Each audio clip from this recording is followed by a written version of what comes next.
Hey, Skunk Quigs, reporting to you live. Founder of Don't Crack Nation Media and Fashion Outlet, Don't Crack, Don't Crock. You are now in tune to F.T.R. Television, episode 305. 305 episodes, excuse me. To all my YouTube viewers, hit the like button, subscribe button, notification bell, and most importantly, share this content, man. Share this content, man. Let's get down to it today, man. Let's check the flavors of the day. These are the flavors of today. Tell them to match you. Anyways, I want to react on an interview that I just watched. And I just subscribed to their channel. Prince Miller from Queens, New York City. Part of the legendary. If you know, you know. I'm not even going to say all of that. I don't think I need to say all of that. I don't need to talk about that. I just want to talk about the interview he did with his little cousin, Lil Preem. About the interview he did with Jimmy Henchman. Now, I've been hearing for years about all of the old school dudes. I'm an old school dude now, but back then I was a young boy. Hearing about the craziest things I've ever heard in my life. You know what I'm saying? I'm from Boston, Massachusetts. I'm from Orchard Park Projects, the rich parks out here forever. Back in the days when I was a kid, in the mid-'80s going into the 90s, there was a whole bunch of dudes around my way from Corona, Queens, New York, right? You know what I'm saying? His name's Darryl Whiting. I learned a lot from them dudes growing up. You know what I'm saying? I learned a lot. I learned how to do this shit the right way. I'm not ashamed to tell the truth. Combined from what I seen in my city with the OGs and seeing what these out of town niggas was bringing, and then learning how motherfuckers from my city started not liking them out of towners and shit started getting crazy, made me understand what was going on. And it prepared me to live through my decade. My decade is the 90s. You know what I'm saying? Real shit. Real shit. Now, anyways, while I was watching this interview, I want to say I got so much respect for Prince Miller and welcome home to him. I remember listening to the dudes from New York City talk about this shit that was going on out there. And I remember when a lot of things took place. That Edward Byrne murdered a cop that was watching a witness in Queens, and motherfuckers killed him, and then you know who got charged for it, and you know whatever. And if you know, you know. I'm not about to spill all that shit on here. I just remember hearing about it when it took place. I was a teenager when that shit was going on. You understand what I'm saying? I was in awe of the way things were taking place out there. You know what I'm saying? I'm from Syracuse, New York originally.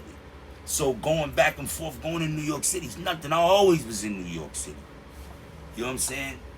Shout out to the entire New York City. Anyways, the interview they doing, talking about the interview that Lil Preem did with motherfucking the nigga, what's his name? Jimmy Henchman.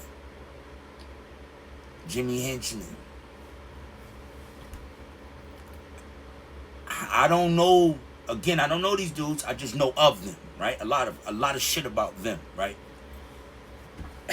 That shit that Jimmy Henchman pulled was bullshit. I'm not talking about him as a person. I'm just saying the fucking move that he pulled was bullshit. That's some sucker shit.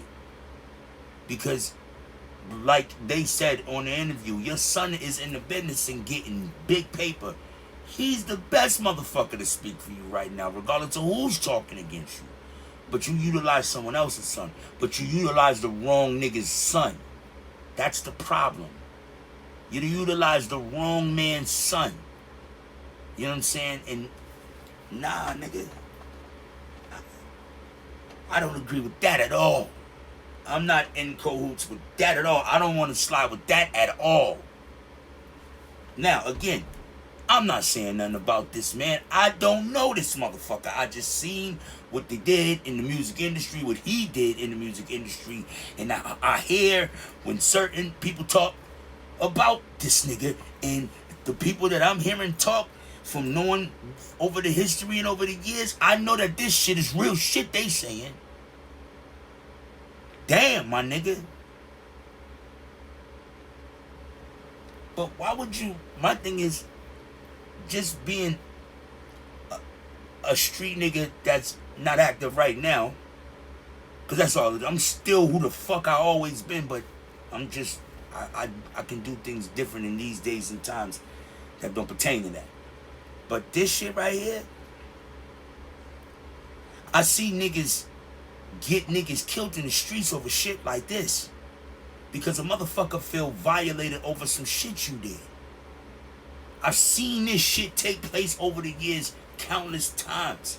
That's why you gotta be aware of who you're talking to and who you're dealing with, because you never know who they related to.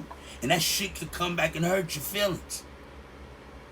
These men, man, listen, man. When you know, you know. When you know, you know. Now, one of the reasons y'all don't see me blog on street shit, because I just be feeling as though that the internet is no place for street shit. I give you my opinion on what I see and hear from other people. I'm not getting on here telling you what's going on in my city, nigga. I'm not getting on here telling you what's going on in my city unless it's some shit, that's some hip-hop shit we reported, we talk about it. Or some shit that I seen and I'm give you my point about it. But I'm not about to be doing, nah, man, because where I'm from, niggas would kill you over shit like that, man. You feel what I'm saying? Nobody's bulletproof. Niggas got guns. These niggas everybody got guns. Everybody's not willing to use them motherfuckers. And everybody ain't, after they use them, everybody ain't willing to do the time behind using them motherfuckers. It just is what it is. That's why certain shit, I just don't talk about certain shit. I give my opinion on certain things. But it's not to dig in deep, because I don't have any words in that story. I don't have any change in that dollar. I don't think that I should be doing it. You know what I'm saying? I'm gonna give you my opinion. Like I give you my opinion on this interview. Prince Miller, he has a real story to tell. You know, a lot of people on the internet don't got no story to tell. I have a real story to tell. And we're about to get into it. I'm just trying to package it right. I have a real important story to tell y'all about my upbringings and my beginnings and the things that I went through. Very terrible times, you know what I'm saying? Dealing with the court system. Like, it took me, I got involved in the court system at age 15. And I didn't get those motherfuckers out of my life till I turned into my way later years, yo. You talking 20-something years worth of dealing with these motherfuckers after taking plea after plea after plea. See, what we don't know is when you involved in street activities, you gotta learn the motherfucking laws, nigga. You better learn them shits. Not everybody don't know everything, but nigga, what you involved in, learn what you getting into. That way you learn how to fight the way out of that shit. You feel what I'm saying? And learn to stop just talking and taking anybody's story into consideration. Little Preem, I would have never interviewed Jimmy. Just from afar. And it don't take you being a street person, because I hear you say you're not a street person. I suggest you stop talking about street shit. You know what I mean? That's not you. Don't even talk about industry shit. It's a more interesting story. It won't get you indicted. You know what I'm saying? Shout out to your whole family. Shout out to the whole Supreme team. Shout out to the legacy. I learned a lot from the rappers out there that learned a lot from y'all. I salute. My name is Gandhi Quags, founder of Dome Crack Nation Media and Fashion Outlet. Hailing from the streets of Boston, Orchard Park Projects, home of New Edition.